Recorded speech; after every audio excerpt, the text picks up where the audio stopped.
नमस्कार मित्रांनो. ठरलं तर मग या सिरियलमध्ये खूप घडामोडी घडल्या. त्यापैकी एक अशी की प्रियाची मसाज ही प्रतिमा हत्या करत असते. तिच्या काही आठवणी विचारत असते, पण ती काही रिस्पॉन्स देत नसते, कारण खरं तर तिला काही माहीतच नसतो.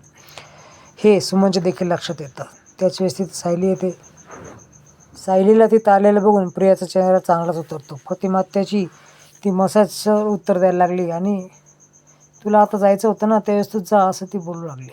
त्याच वेळेस सायलीची देखील ती मसाज करू लागते. पण याच्या आधी ती उसीमध्येच केली आहे का, असं ती विचारते. पण आपण 2 वर्षापूर्वीच भेटलो आहे ना, असं ती बोलते. इकडे साक्षी प्रियाला फोन लावते आणि मला आत्ताच्या आत्ता सचिनला भेटायचं आहे, सोय कर. हे कसं काय शक्य आहे असं म्हटल्यानंतर मी सोय कर ह्याची तुला विचारत नाही, तुला सांगते, तुला त्याचेच पैसे मोजते, असं ती डायरेक्टली रुबाबात बोलते.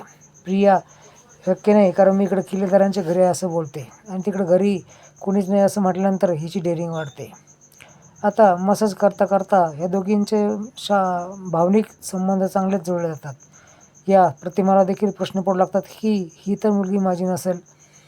इकडे लहान बाळाला घेऊन सगळेजण बाहेर आलेले असतात. सचिन देखील तिथं आलेला असतो आणि दोघी परत बँक अकाउंट चालू कधी होणार याचं विचारणं कल्पनाकडे करतात आणि सचिन बोलतो मी बँकेत जाऊन येतो. त्यावेळेस कल्पना समजून सांगण्याचा प्रयत्न करते.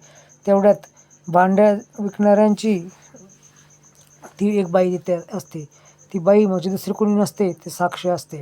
सचिन जायला लागतं बँकेमध्ये. त्यावेळेस ती साक्षी त्याला बोलते, बँकेत जायला वेळ, माझ्याकडे जायला वेळ नाही का. सचिन साक्षीचा आवाज ओळखतो आणि खूप गडबडतो. ती चेहरा देखील दाखवते, तो खूप घाबरतो. इकडे सायली प्रतिमातेची मसाज करायला लागते आणि केस काढण्याच्या हिशोबाने ती तिची मसाज करू लागते. खरे तर दोघांचेही संबंध खूप चांगले वाटायला लागलेत. सुमनला देखील आनंद होतो, कारण तिने बनवलेलं जेवण देखील आवडीने तिने खाल्लेलं असतं. इकडे खूपच तमाशा झालेला असतो सुभेदारांच्या घरी.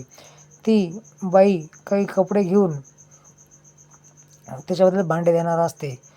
इकडे पुन्हा ज्यावेळेस सायली जायला लागते, कारण तिच्या हाती केस लागलेले असतात, ती बॅगेत काहीतरी भरत आहे हे बघून प्रिया तिचा पाठलाग करायचं ठरवते आणि तिच्याबरोबर जायचं असं तिला बोलते.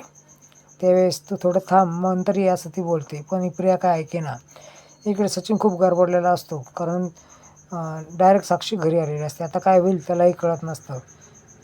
हे दोघी तिचं डोकं खात असतात. अक्षरशः चेहरा दाखवा असं देखील बोलत असतात, पण ती जळलेला चेहरा दाखवते आणि ती भांडे देखील त्याच्या बदल्यात घेऊन टाकतात. इकडे अरुण घरी आलेला असतो आणि पाठोपाठ या प्रिया आणि सायली देखील आलेल्या असतात. सायली तो विचारतो काम झालं का, ती यस बोलते आणि पाठीमागून बघत असते तर ती बाई देखील येत असते. ती बाईकडची भांडे सगळे पडतात आणि प्रियासंग ती बोलते, साक्षी तू, ती देखील गडबडते आणि पटकन तिला तिथून काढून देते. आता दोघेही भांडे गोळा करून तिला काढून देण्यात ते त्या ठिकाणी येतं. ही बाई इथं कशी काय, असं सायली प्रश्न करते. त्यावेळेस ही प्रिया उत्तर देते की भांडे विकणारी आहे.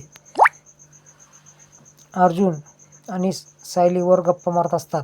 सगळे रिपोर्ट काढायचे ठरवतात, पण सायली थोडंसं डोकं वेगळं लावते. प्रियाला आपण जाणून बुजून सांगूयात की आपण सॅम्पल गोळा केले आहेत DNA टेस्ट करण्यासाठी आणि ती खऱ्या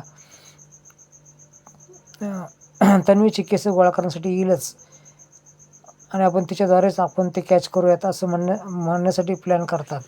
ती खाली येतात आणि मुद्दाम ती किचन वाट्याच्या पलीकडून लपते आणि हे आवाज देतात. त्याचा फायदा घेऊन ते लगेच वर जाते.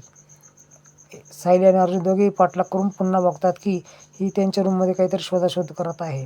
खरं तर त्यांनीच प्लॅनिंग करून ह्या बाबतीत तिला थोडेसे क्लिक केले असतं.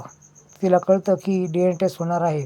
आता अर्जुन त्याच्या मित्राद्वारे सगळे रिपोर्ट काढायचा प्रयत्न करतो आणि त्याला सांगतो देखील की प्रिया नावाच्या व्यक्तीचे सगळे व्यवस्थित सॅम्पल चेक करायचे आहे. पण प्रिया त्याला सोनं देऊ करते आणि रिपोर्ट बदलायचा प्रयत्न करते.